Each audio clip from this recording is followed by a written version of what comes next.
In the transatlantic relations, I think human rights form an important component, but we have to ensure that we do not limit ourselves to, the general statements about human rights, homilies, banal, formulations, but we have to go concretely into the kind of rights of development of the developing countries.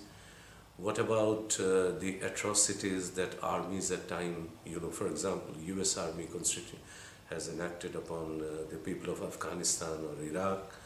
What stand Europe takes on this thing?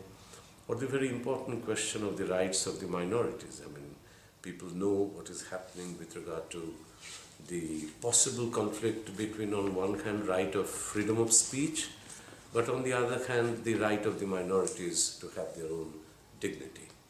You know probably what has happened in the United States 1 or 2 days back, and the same thing had happened in Europe. It is still happening. So all I'm saying is that we have to take a much more critical and hard look at our received notion of human rights, and if we do so, then of course this whole idea of human rights and being important in today's world will make sense. Otherwise, we will be confining ourselves to homilies and banalities. That doesn't make sense. I mean, Italy, for example, is facing the problem of migration.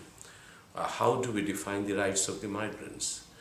Do nations have the right to interdict the migrants at sea? What about the right given by the 1951, the International Refugee Protection Convention about the whole question of non-refoulement?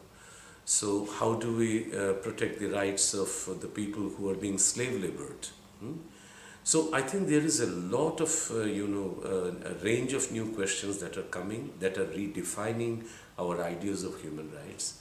And I do think that Europe has the responsibility of understanding the changing world and also convincing its transatlantic ally, the United States, of appreciating human rights in a new way. Professor Ranadir Samaddar for the Institute of International Affairs. Thank you very much. Thanks, my pleasure.